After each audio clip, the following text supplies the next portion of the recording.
morning, good evening, good whatever time of day it is. Thank you for tuning in to Conversations with Dr. Don. Now, for you viewers out there who are watching for the first time, Conversations with Dr. Don is an ongoing series of 1-hour standalone talk shows where I interview interesting people like most of you out there about who they are as unique, one-of-a-kind individuals and about whatever it is that we have decided to talk about. Now, my two guests tonight are deucedly interesting for individual reasons, but you'll see they're quite interesting. And over here, my first guest I want to introduce is Floyd Cruz. Welcome to the show. And Woodrow Broadnax. Thank you, Don. I know both these fellows from different contexts, but we'll talk about that as we get into the show. How are you feeling right now? I'm feeling fine, actually. So, no, doing real well, feeling good, in a good frame of mind. How are you? Shall I call you Woodrow or Woody? Call me Woody. Woody, how you feeling, Let's make Woody? it personal. I feel great. I'm excited to have an opportunity to express the concerns of and issues that are affecting our community. And I'm just excited about the fact that I have an opportunity to champion causes that are being neglected. All right. Excellent. We're going to have a good show tonight. And you're going to be seen all over the world, you know. Oh, My great. show will be on the internet tomorrow. Oh, and wow. this show will too. So anyhow, let's get started. The first half of the show is going to be what I call the personal part, the who are you, where we talk about who you are personally, and so the audience will have an idea where you're coming from when you voice your views on what's important on October 18th, 2012. So who shall I pick as my first victim to talk about who you are? Shall we start with you, Floyd? Well, okay. Let me ask some questions. Yeah, ask questions. What's your full name? Floyd Ray Cruz, the son of Nehemiah Cruz, grandson of Amos Cruz. And those two guys you mentioned, some notoriety, just Well, one is my beautiful dad citizen. and one is my grandfather. And my dad was sharecroppers in the South. I'm a sharecropper's son. Wow. And that whole litany of things that go along with the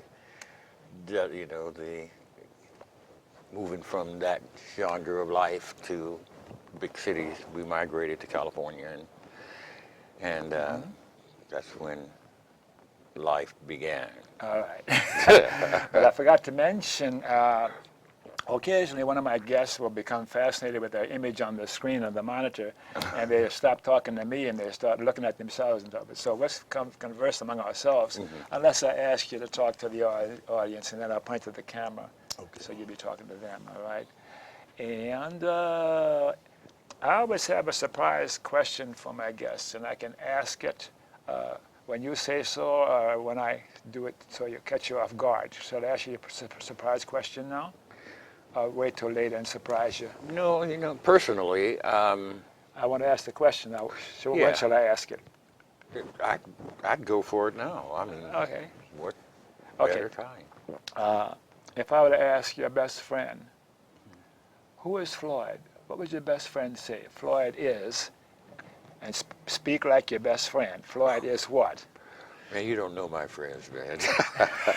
They look for openings like that. Your best friend, somebody who really likes you. Oh, And if I they ask would- you a question you don't want to answer, just don't have to answer it, you know. Kind of a benign question. It won't be bad.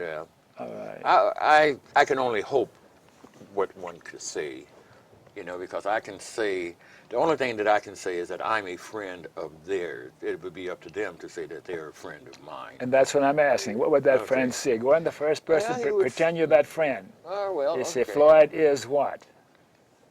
Floyd is concerned, caring, kind, honest, dedicated, wild and crazy. I got All it. those things. I had a Yeah, profile, wild and but I crazy. got it. And I can see it in your eyes, too. Yeah, so So you talked about, have we asked you when you were born? I tell people I was given birth to in Texas, but I was born in L.A.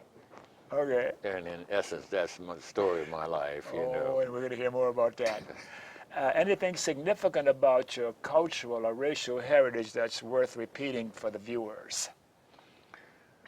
Well, and pretty much with everyone, particularly my age, we've wrestled with this concept of who am I in regards to my ethnicity, in regards to my gender, in regards to my religion, and all of those kinds of things. And I would say that I am a descendant of the people from the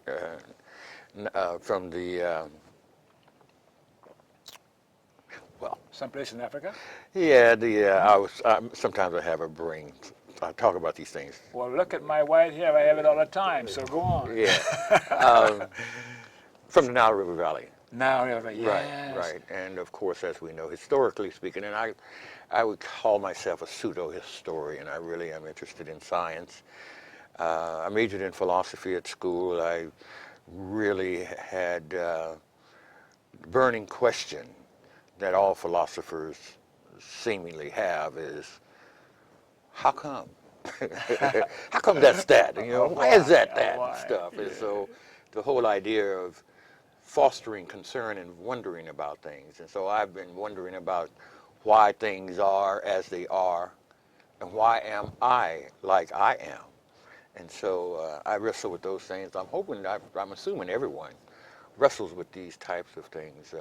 Depending on the person, I think I'm more like you than other people because I have the same sort of makeup, and I love it. Why is one of my favorite words in the English language. Oh gosh, man, I've had to learn to stop asking that question. That's one of the worst questions in the world because in the final analysis, when it gets down to it, the reason is they wanted to. They looked at their options, had their choices. If it's this, and okay, I'm going to choose this. That's a decision. That's a want to.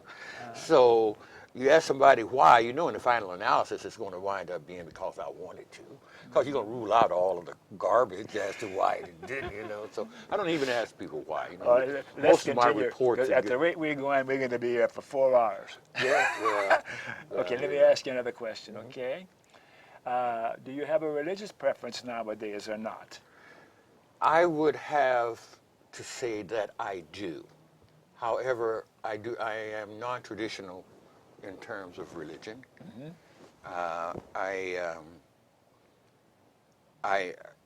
follow the ancient religion. Is what I do, and and I don't like to offend people, but I've got some grudges against Abraham's children.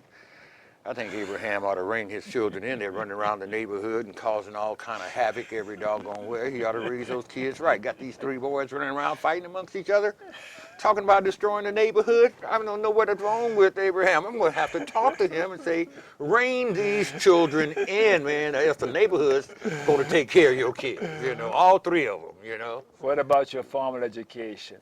What kind of education did you have going to school and college and like that? Well, of course, in my earlier times, I was miseducated, and overcoming that as I grew, particularly the part of my education that was void of anything that would have given me high self-esteem. So my education, everything that was associated with me gaining self-esteem, I had to struggle to find that myself because it wasn't readily available. You remember the old signal? If you agree with what somebody's saying, you raise your hand, and my hand's going to keep going up. Well, and I'm not BSing you, man. You're talking about for me right now, Yeah. all right? So let me continue on. Yeah, go for it. I like what you're saying, what you're giving us, man. Yeah, that's real. What do you do to feed yourself nowadays? Well, I'm a musician. I'm the leader of the Floyd Cruz Dark Star Band. Will you say that again? The Floyd Cruz? Floyd Dark Star? Cruz Dark Star Band. And you Dark guys Star. pay heed to that out there. You'll be hearing us performing around the area and stuff, and we've got a very good act. So I'm pretty sure you, definitely, Don, you're going to have to come and check it out because it's Yeah, and I'm unique pretty group sure and I stuff. want you on the show with your band in the near future. Right. So. So that's what you do to feed your keep a roof over your head. And actually, I've got some provisions that help me out. I retired so I have a retirement income, and income generated through my music. I just completed a CD that's starting to sell pretty well. Wonderful. So let's say that I was trying to, because when you measure yourself in regards to other people, you can say, well, I'm doing well in regards to so-and-so, but I'm not doing well in regards to so-and-so. Yeah. So I don't know. I know that as far as you're concerned, how you're doing. as far as how I'm every area but money. Money has always been a wild and crazy thing because, you know, we're in a country that plays Monopoly, and if you're not given the funny money to start the game or given the little icon to begin, or, you know, it's hard to get into the game of Monopoly and to play that game and to succeed here if you weren't invited to play and given the tools to play the game. Yeah. So our struggle has always been gaining these tools to play the game of Monopoly. And I'm not exactly sure that the game of Monopoly is really a harmonic way to carry ourselves in the final now. Do you have a partner in life? A boyfriend, girlfriend, husband, wife, or one of those things? Well, you know, Don, to tell you the truth, and I get into a lot of trouble about this. Don't get in trouble, Don. Blame me. No. Up to a few days ago, I considered myself non-monogamous, non-exclusive. In other words, I could not be owned by anybody else, and I didn't want to own anyone else. Sure. And monogamy was always a choice because you can never follow somebody around to make sure that they are monogamous or not. So I assume that if a person is monogamous to me, that they're choosing to be monogamous. And if I'm monogamous to them, I'm choosing to be, but I don't need to make a commitment that I'm going to be monogamous to them. So what are you today? I am weighing the idea of giving up my exclusivity and my non-monogamy. You want to mention the girl's name, or you want to hold that back, or the You boy's want- name? no, Because no, it's open. No, because I'm still taking applications. Let's put it like that. Do you have? Yeah, we know you've got. I know you got one daughter. Any other children? I've got 2 daughters and 2 sons. I've got, let's see here, 1, 2, 3, 4, 5, 6, 6 grandchildren. Oh my goodness. I've got, out of those grandchildren, I've got 1 beautiful daughter, granddaughter. Her name is Camille. I also have some surrogate kids, grandkids that I love dearly, Rico and Naima, as well as Elijah and Mally. And I'm embarrassed right now because I'm getting old and I don't remember your daughter's name. Ayana. Oh yeah. Berkshire Cruz. Yeah, I saw her last at the Artist Repertory Theater. She was delightful. Yeah, and Well, give her my she's, regards. I shall. She moved to L.A. to pursue her acting career, and I don't know if you've seen her in Grimm, Portlandia, Leverage, Curb That Enthusiasm, Twilight. I mean, she's got really a litany cooking of That's litany of wonderful. bio of things that she's done. My wife watches those, so I don't watch those things. I just watch PBS. Yeah. I'm limited. So let's continue on now. How about Well, somebody asked me a question. They said, well, where do you know Don from? Well, I've known you through my daughter. I said, but we met at an audition that was for Grimm, wasn't it? Were we in the audition? Yeah. Somebody said, well, I never got did either those. of you get the part? Say, no, man, they don't have much room for a dread-headed brother, you know. So, but as soon as dreadheads start being portrayed as doctors, lawyers, judges, and, you know, maybe pretty soon then people with dreads can get quality roles other than ABM, Angry Black Man roles. You know? Yes. That type of stuff. So how about your political persuasion? Are you left, right, center, or what? Well, I guess I'm like most Americans. I got mixed feelings about everything. Nothing is 100% anything. So I've always learned I can like a person and not like what they do. I like Republicans, I just don't like what they do. I like Democrats, I just don't like what they do. And as far as the politics are concerned, I come from the far left, you know, as far as my political upbringing is concerned. It's flying up. And so I view seafood differently, okay? I view politics a little differently. um, because I wonder what the objective is. Well, first off, for me, ethnically, you know, as a person of African descent, what do I want out of this political system? And then how do I see that achievable in the current environment and circumstances, you know? And I don't,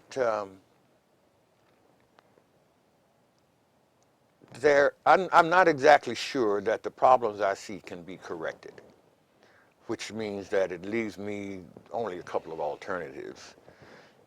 Bundle me and my family up and move somewhere out of the country. I was just talking to somebody about that this afternoon, and I said, I'm not leaving my country. I'm going to Yeah. change that sucker. Well, This you is know, my man, country. it's that dualism that we have to deal with. You know, as an individual, I'm okay. As an individual, if I get tired of racism, if I get tired of this oppression, I can take myself as an individual, go live in a cave on Mount Hood, and take and leave the country as an individual. But I'm not oppressed as an individual. I'm oppressed as a group, meaning that no matter where I am, I'm treated the same. So it's different because you know, I got one more question, then I got to go to Woody, you my got to friend ask over Woody here, first. because we don't need 2 or 3 hours with this show here. Hey, man. So one more question for you. Any memberships in political, social, or civic organizations that are worth mentioning so people get an idea where you're coming from when you say something? Right I now, belong to ACLU, the NAACP, and a whole bunch of left-wing organizations I belong to. How about you? no, I belong to none of the standard organizations. I am involved in um, the I'm involved with, I guess you would consider it, the Oregon Committee to Combat Domestic Violence. I wrote a song called Don't Hit My Daughter, and the theme of that song, of course, is abuse and the need that we address the abuse. And I have to, you know, and I'm concerned about anybody that's abused, but primarily my concerns is about those of African descent because we have a particular history of a behavior that we copy in order to assimilate into the society. So we had a tendency to treat our women and our children as we were seeing the majority culture treating their women and children because we had to mimic that behavior in order to assimilate. And we have some issues in our community, particularly about abuse and our whole image of manhood. And so right now I'm involved in that and working with that group and hopefully heightening people's awareness to the issue of domestic violence. And you cannot start too young dealing with that issue. Yes. So that's kind of what my pet peeve is about right now. Right on. Shall we move over here to Woody? Girl, might as well include Woody. I mean, what? Okay. And what is your full name, Woody? My full name is Woodrow Broadnax That's Jr. an interesting name. How'd you get that kind of a name? Well, a lot of people seem to think that it's associated with French because they want to call me Broadnay. And a lot of people mispronounce it. They call me Broadway. And so in order to make it simple for them, I just allowed that to happen. Basically, this new moniker which they put on me as a substitute for my name, I went along with. And that's how it was difficult to let people know I'm Woodrow Broadnax, and they say Broadnay. It's okay, we'll go along with it. Okay, You're dealing with human beings. absolutely. All right, then when and where were you born? I was born in Oakland, California in 1947, 1947. in Highland Wait Hospital. a minute, you got Floyd going there. What's going ever on, known? Floyd? What does that mean? Man, you know, sometimes I need to correct myself because I don't have a tendency to take anything seriously. I mean, I just seem to sometimes everything is open for poking. Well, let's go back to Woody. Yeah, We'll go come ahead. back to you later on. So excuse me, Woody. But That's all right. it's spontaneous. I love it. The great thing about that, I was born 1747, and my social also has a number of sevens in it. And I am a Cancer 3 times, rising star, and my moon is in Cancer. So I'm an empathetic person. Empathy is in me, and I sense a lot of things that other people wouldn't ordinarily pick up. I guess as a child in I believe it was 1954, let me describe my teacher to you in elementary school. Sure. She had a curly white-haired bouffant. She had a ruffled collar. She had a cameo, big cameo on her chest, and she was dressed in black, and she looked like the Wicked Witch of the East. A day came by where she said, what do you kids want to be? And oh my God, me, I wanted to respond to that. And she went to all the white kids. We remember it's 1954, and if you haven't had breakfast, you could get donuts from the Catholic Church when they have catechism, or which they allowed to happen. And so it was me. Finally, she acquiesced and said, okay, what do you want to be? And I told her I wanted to be this fantastic insurance salesman that sells millions of dollars of insurance. And this was a turning point in my life. She came up and got this close to my face and she said, Hauled off and just slapped you and said, "What are you talking about?" no, No, she didn't said, say that. you can never be nothing but a shoeshine boy for a white man. Really? This set within me in anger. And for years I held this secret. And one day in a discussion with my brother, I told him, I said, I never shared this with you, but this is what my fourth grade teacher told me. And he said, hey, that ain't nothing. He told us the same thing in the fifth grade. So this was the racism that Even in the 50s. even in the 50s, even more so in the 50s, because they had fluoridated water to create a docility in us. They had a lot of the things that they're trying to push on the community today with the snake oil lie for fluoride, that it heals your teeth. You never have to go to have dental preparation or dental repair or anything. Just keep drinking fluoride. And that's one of my great oppositions to this day. I'm against that particular concept because it is a snake oil. And if All we, right. Now you're digressing here. Let's Okay. stick with the who are you for a bit. okay. But I want you to keep going. I love it. Okay. So at that point, I was born with the ability to draw. Naturally. I mean, when I saw the first 20,000 Leagues Under the Sea, I went home and drew the whole thing, the one with Kirk Douglas and all that. Yeah. Loved it. You're telling your age. Yeah. And so as things began to progress, I went through many changes. I held this anger inside of me being told these things, and it permeated and was within me. And therefore, I couldn't grasp the idea of Leave It to Beaver or Red Ryder, all the other things that were presented to us as a role model or as a form of entertainment. I did grasp the fact that I had very many options, and those options only materialized after the creation of the Black Panther Party. That was an awakening for my community in Oakland, California. Now, I'm aware you're a politician. Yes. And it looks like I'm revisiting the debates because you're asking a question and they go on forever. Yes. I'm going to cut you off now. Absolutely. And then, all right? I like You're that. going to say that, yeah. So we know when and where you were born, but you ready for your trick question? Sure. Why were you born? I was born for a specific purpose, for a mission, which didn't materialize into me until I attained the age of 65, and that's unfortunate.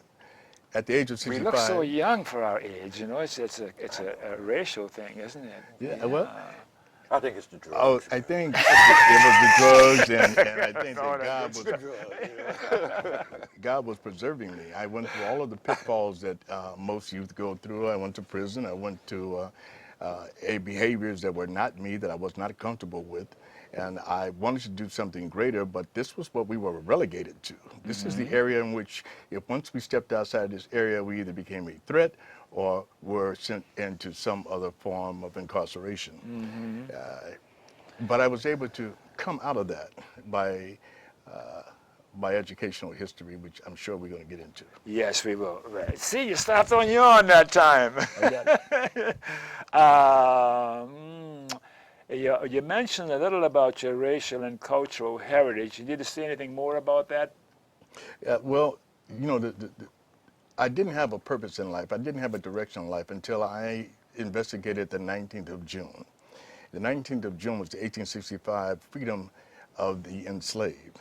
And from that, I was connected to our home plantation, which is in Austin, Texas, which is called Travelers Inn. And then I began to realize there's a history in my life, because so far, up until that point, there was no history. I lived in the projects. The projects raised us. There was nothing that would say that we were great or that we were going to achieve anything. These were the individuals that came up my family came up from Missouri, St. Louis, moved to the West to be able to work in the shipyards and do things of that nature. Sure. And I didn't even know we were poor. I didn't know what poor was until I became an adult. And my mother used to always tell me, boy, money doesn't grow on trees. And I believed her. But today, I go to a store, I buy oranges, apples, bananas, and they all grow on trees. So I had to tell my mom, hey, Mom, money does grow on trees, and we need to get a whole grove. So, All right, let me continue. How about a religious preference? Do you have one nowadays? I'm somewhat like Floyd. My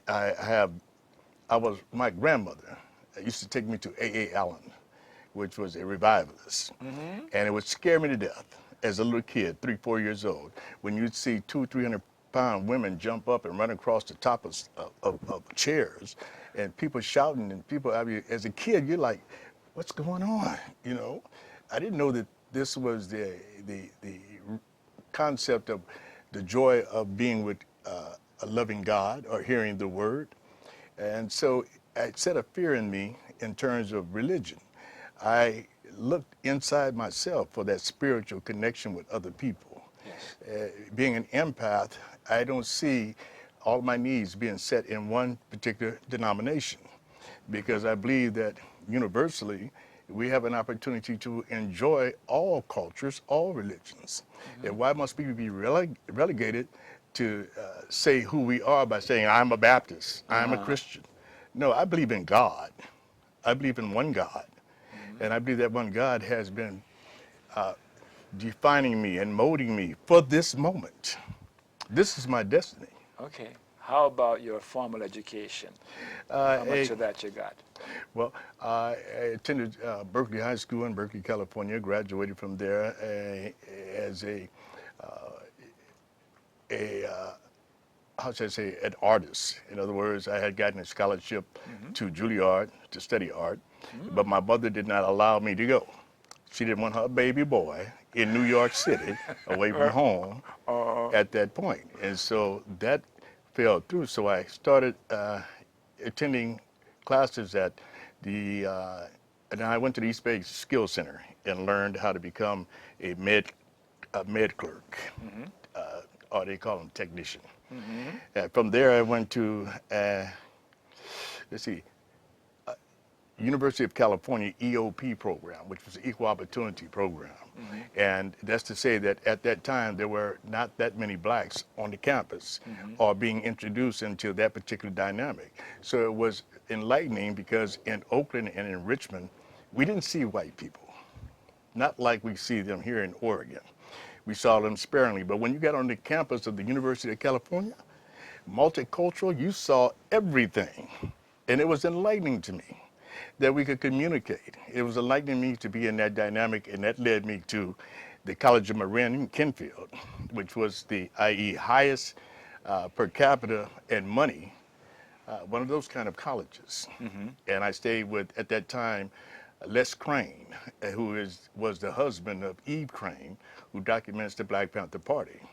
I stayed there and I attended and took up law enforcement and a lot of other,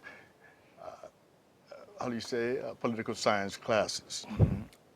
And having the influence of the Panther Party, because one of the things that molded us was, as kids, we were presented with, when they came on board, the Red Book. And this was an opportunity for us to study and come in connection with all of the revolutionary forces that were on the University campus. I keep looking over my shoulder because they're going to yell at me about taking a break here. So you want me to take a break in there, Mr. Control Room, and we're going to come back and pick up where you left off. Okay. And the mic's going to be off in a few minutes. Let's get the break rolling in there, Mr. Ellery, my director, my superb director.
unusual questions. Yeah, we're back again. Hello. Thank you for staying tuned. And for you viewers who missed the opening of the show because you were channel surfing or something, Conversations with Dr. Don is an ongoing series of 1 hour standalone talk shows where I interview interesting people like most of you out there about who they are as unique, one-of-a-kind individuals, and about whatever it is that we have decided to talk about. And we've decided to talk about what's important on October 18th, 2012. I think I got the date right. And I'm enjoying my guests. So wonderful. And my crew in the control room aren't panicking because there's 3 blacks together and we're not going to form a revolution. So, Woody, let's talk about where we left off. Were you talking about the Black Panther Party or whatever? Yeah, the Black Panther Party at that time had started the free food, breakfast programs, and all the things that the state wasn't doing. In the end, California picked it up and started doing it themselves. But it was an opportunity for us to have breakfast. It was an opportunity for us to get shoes. It was an opportunity for us to work for the betterment of the community. And one of the things that they made very implicit to all of us is that we have the right to carry weapons. And this, at that time, was like appalling. It was like, oh no, I can carry a gun. What am I going to do with it? You know. But as that particular scenario went on, we all know the results of it. So They destroyed it. yeah, so we look at life as The party. we look Well, at you it. know, I was in the party, and my perspective and slant on it is just a little different than these perspectives are. We're going to come But- back to it. You know, Yeah. Oh, we got to be. Well, I had, it came down to this: jails, institutions, or death. And if you went with the Panther Party, you had to be prepared to give your life substance to that scenario. And at that time, as a young man, I was not comfortable doing that. So I became an IE revolutionary on the side. And from that, I went from wearing a suit to school or slacks to school to running barefoot through the mountains. And it was an experience in itself, but this was one of the things that was required for us to go up to Mount Tamalpais, take some cheese and wine, sit down, enjoy the scenery, and talk revolutionary rhetoric. Or to teach each other from that perspective. And so as I came down off that mountain, it became clear to me that the dream that Martin Luther King was about to see as he reached the mountaintop, I saw it while I was up there. Now it was for me, and now it was my opportunity to put it together in such a way that it allows me to sit here today and say I'm a congressional candidate for the great district, the 3rd district of Portland. Now, what did you do before you retired from regular work? Well, I had created a comic book. It was the development, back in the day, I had created a superhero by the name of Reverend Blood. And his whole substance was to bring the gangs together and to stop all of the infighting. And I sent that information at Jet Magazine. They had just came out with Superman. I sent that information to Los Angeles with Thad Spencer, one of our renowned boxers. He gave it to a gentleman by the name of Phineas. It was then given to Robert Townsend and turned into a motion picture called The Meteor Man. Now, I don't know if you're familiar with that, but it was a long shot from what I had created, because what I had created was an answer to being able to have a different influence on our young people. But the Meteor Man could stick his hand in the ground and grow fruit. He couldn't fly but 5 feet off the ground. Well, why? And all of the other superheroes were like either from the devil, they were African American, because you had Blade, he was a vampire. You had Luke Cage, he was an ex-criminal. So why did we have to be relegated to that? In order to be able to affect the minds of young people, I want to create the first team of black superheroes in the United States, of which I did. There were 7 of them, and I still am working on that particular concept. All right, let's move on. Sure. And my table was kind of sagging, so don't lean on it too hard. Ooh, Sorry we don't about wanna- that. Yeah. Okay. And so, do you have a partner, companion, boyfriend, girlfriend, one of them things? I have a wife of over 15 years, Diane, and we have 2 girls, 2 boys. I have 5 grandchildren. I have 3 girls and 2 boys and 5 grandchildren. And then I have a great grandbaby, which I'm very proud of, little guy. I never know by looking at your face. And so Wonderful, yeah. my family has been, how should I say, sort of in a state of shock that we have come this far in terms of what I'm doing today. Where they have not answered or looked at politics. They are now looking at politics because they see their father is trying to reach out and be a asset to the community and not a deficit. Yeah. So then, are you a member of the Tea Party? No. Don't hit me. Now, but now it has some good values. I understand that green tea can help to cure cancer. So Never I mean, mind. I'm not. But the Tea Party per se, no. How about you? You're a leftist or rightist? I would say that I lean a little bit to the left. I've been a Democrat all my life genetically, and I didn't even know why until I came of age to understand that the duopoly is not working for me, the Republicans and the Democrats, and that blacks were not being represented within the Democratic Party. It's too broad, it's too base, and in order for us to be able to move forward, I came to the conclusion that I had to form the 19th of June chapter of the Pacific Green Party to enthuse African Americans to come on board and let us discover our political party and deal with our interests. Other than that, we are not being served, I believe, by saying that we are Democrats, and we're certainly not being served by saying that we are Republicans. Yeah. How about memberships in political or social or civic organizations? Any of those memberships? Yeah, I'm involved in the Youth Gang Task Force regarding the violence that's going on in the community, and my whole input there is to think smartly about how we can stop recidivism and stop gang violence. Also, I'm a member of the Albina Ministerial Alliance Coalition for Police Accountability. That's in Portland, Oregon. Yes, For you viewers outside. that's a good one right there, because we need to bring our police back to the concept of community policing. We're looking at drones and everything else now, robots, etc. You know, there's no community policing as it was designed or felt could occur that would bring the community to work with the police and the police to work. Yeah. They were called peace officers. They weren't called police Boy, at that that's a time. long They were time called ago. peace officers. But in order for them to put down their particular mantra, they had to change that concept. You become a police officer, and here are the policies that you follow. Because a peace officer used to take you to your home, knew your mom and dad, and would say, "Butch boy did this, that, and the other," and you get your whooping right in front of the police or the peace officer. All right. I got one more question. I didn't ask you this one. I'm going to ask you after I ask him. And then we're going to open it up for whatever the stuff we touched on before you guys want to talk about, because I'm interested in what you want to talk about. Persons from the past or alive today that you admired or looked up to. Any names come to mind right now? I got a whole list because I've been doing this a long time. When you're through, I'll tell you mine. I cannot, well, I think that Dr. King is certainly there, and I think that Malcolm X is certainly there, and I think that Mr. Farrakhan is certainly there.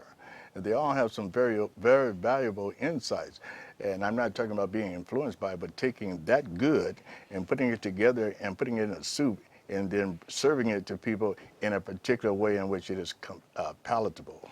Yes. If we don't do that, then we have the stigma of, well, he's a Muslim, he's this, he's that, you know, and that's not the way that we're supposed to go. I think that all human beings, and I like to use the term human beings as opposed to people, because corporations are people, human beings bleed, human beings cry, human beings get hungry, Yeah. and our gift from a loving power to be, whatever you might consider it, is to be able to help my brother, help this world, so that we're all able to live comfortably in it. And so far, what I've seen is the ugly face of racism. No matter how dressed up it looks, it is still the same, and it has the same effect. And so I am delighted today to be used by my higher power to do good things and to help change the conditions of not just black people, but all people. All right. All people, and I say, I'm going to take that back, all human beings. All right. Let's go back, because I didn't ask Floyd that question. Any persons from the past or alive today that you particularly admired or looked up to? I'm curious about your thoughts on that. Well, I had a real honoring of Dr. John Henry Clark, a historian of renown. I try to avoid placing too much emphasis on the attributes of one person, because sometimes it makes you feel like, I think we're all common. I don't think that we all display anything that the other person is incapable of. And I think that when we elevate one person over another for whatever our values may be, sometimes we can do harm. So I would say the person that I admire is probably 3 years old now. And by the time that they're an adult, they're going to be doing amazing things. I've got an awful lot of faith I have a lot of faith in the young people. I am so impressed with our young people. And even though some of the negative aspects of young people take the highlights and get all of the sugar, get all of the attention, I think that the ones that you don't hear about that are doing good, hanging in there, these are the ones that, the newspaper is just full of all of the bad aspects. But we don't highlight the good ones. What so-and-so is doing, how did he avoid getting into a gang? We need to be upfront about certain things. And so I'm very careful about dropping accolades onto another human being, particularly if it means diminishing other human beings. So Let me take a turn at that. And it's not fair, because I've been doing this for years and years, and I've got my people I admired already figured yeah, in of my course. mind. I I got a T-shirt that I wear that has my heroes, and I listed, I think there's about 4 or 5 on that T-shirt. And it's Jesus, Jesus, Gandhi, Martin Luther King, and Hugo Chavez and Fidel Castro. And in the supermarket, people are reading and they're smiling, and they get down to that bottom 1 or 2 and they, what are you doing? I said, all of these human beings, and they're not on a pedestal, but they behaved in a way that was loving and kind to fellow human beings. And Hugo Chavez. that's the number 1 criteria. Hugo Yeah. Chavez. And who else was that you said? Uh, Martin Luther King? Che Guevara, Che and Guevara. Fidel Castro. Okay, and that reminds me of something. What's that? In talking, I have very lively discussions in my living room. I bet you do. Of guys. And one day my son came in, and one of my buddies, his frame of reference was always in the past. 30 years ago, 40 years, that was his whole frame of reference. And my son said, well, I understand you're concerned about those issues, but they're not really the issues that I'm dealing with here 30, 40 years later that you're bringing into the play today.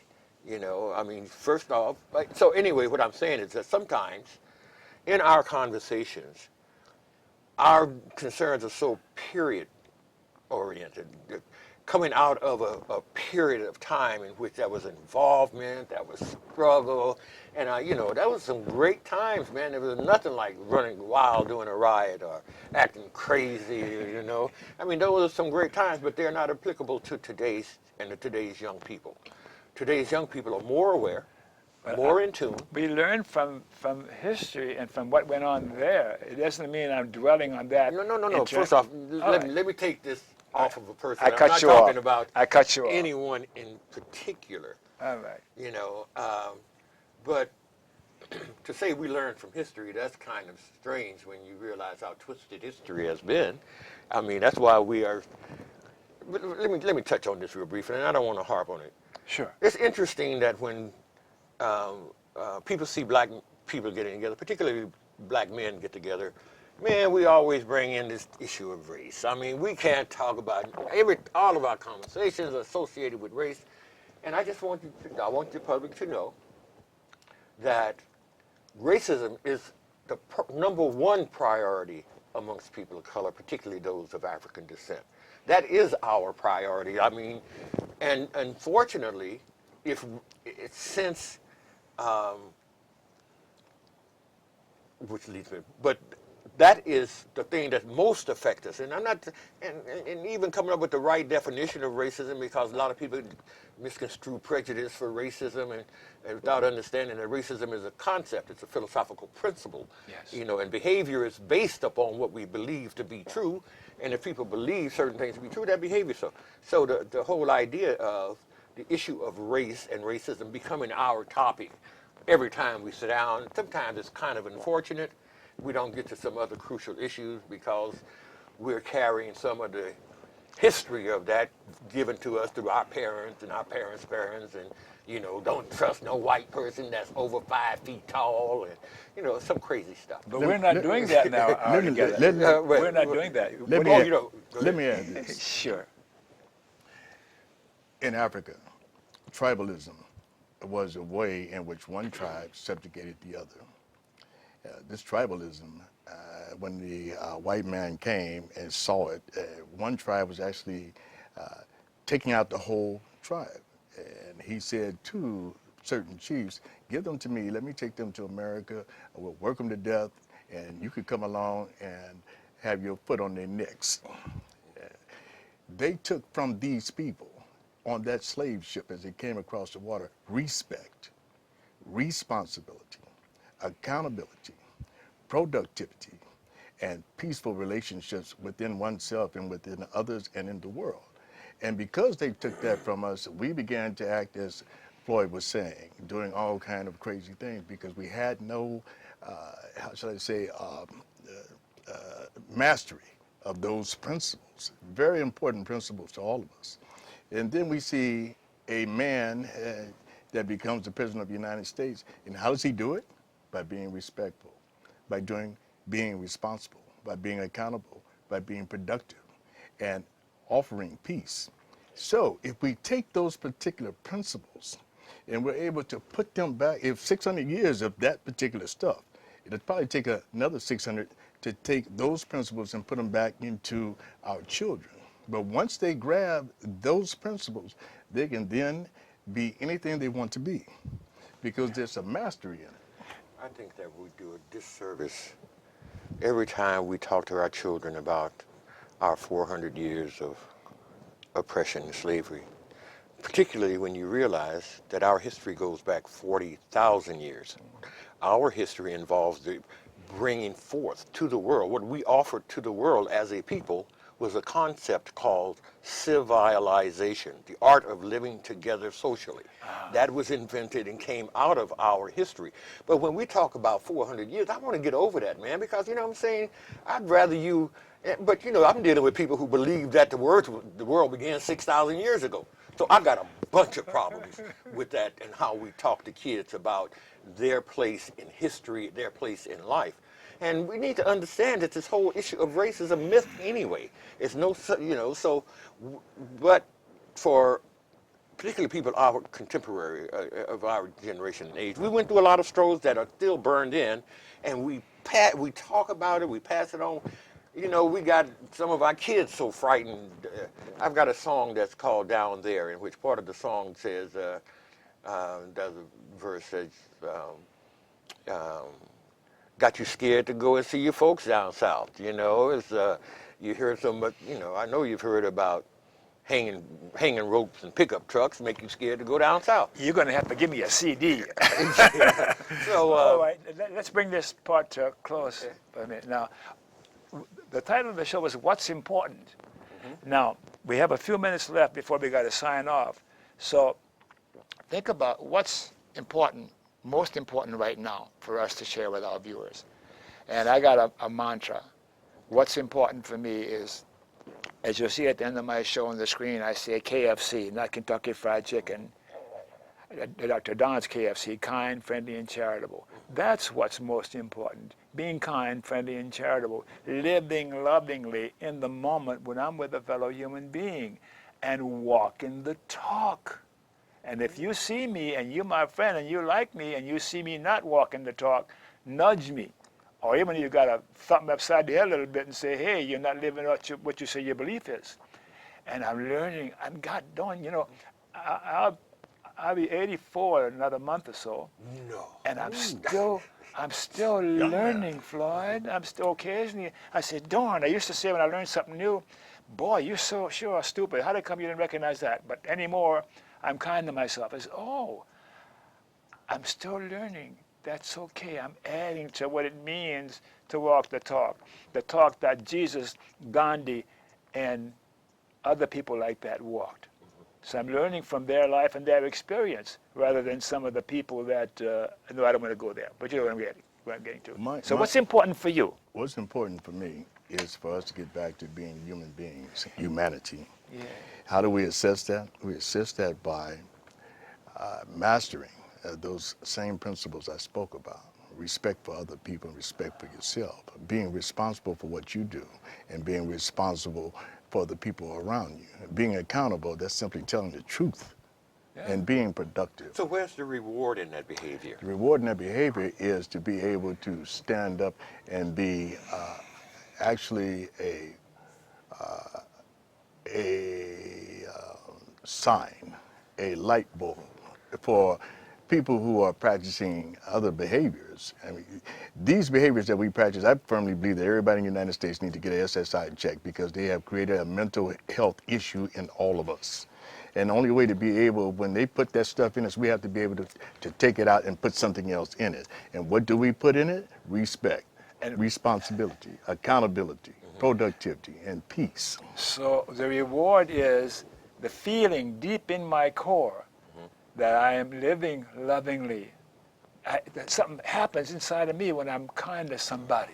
That's the reward. That's right. It's selfish. I know, Don, but I think it's very easy for us You got about a minute, Floyd. Okay. Okay, I think it's easy for us to talk about what we've learned over these years. We're old guys. Of course we learned that it's better to carry ourselves in a But we manner. need to share it. Well, look at it like this. You go up to a young person today and say, I want you to be kind, gentle. I want you to be a kinder, gentler nation. And they say, okay, but I'm going to go in the military and I'm going to learn how to kill. So you got, how do you deal with this? And that's what I'm talking about. It's just that we have mixed feelings about it. Yes, I want to be kind. I want to be this thing. But also know, too, is that we're taught competitivism at a very young age where we're competing when there is not even anything to compete about. And we pass it on to our children. Next thing you know, they're at each other's throats through this competition thing. So I believe that as an individual, I could talk about my individual personal aspirations of spirituality reflected through kindness and these things. But you got about 10 seconds. I'm gonna shut you down. I don't think that that's the dialogue that you want to bring to the young people that's going to motivate them to change the behavior that they have. You tried your religions. Dialogue is one thing, and living your philosophy and letting them see it and experience it. Absolutely. Okay, it's time to say goodnight before they yell at me. So a few public service announcements I have to make, okay? Well, first one is to get my local broadcast schedule. Go to my website at www.donbaham.com and click on present day activities. My broadcast schedule is there. And the next one is to see my shows on the web. Go to my website again and click on favorite links. And there's a couple hundred shows on there through the years. Next one we got in there, the ACLU, the American Civil Liberties Union. Our civil liberties are by the wayside by this administration, the previous administration. Join the ACLU, protect our civil liberties. And to get my shows broadcast by other stations in other parts of the country where you are, ask your local public access station to go to that website, pegmedia.org, and they can broadcast my shows from the local stations there. And ending corporate personhood and the Citizens United decision. Go to movetoamend.org. Get that down, movetoamend.org, and learn how to amend the Constitution so that corporations are not persons. It's outrageous, utterly outrageous. Oh, I gotta say, thanks for watching, and I really mean it. And remember, KFC, I said that earlier, kind, friendly, not that KFC, Dr. Don's KFC. Kind, friendly, and charitable.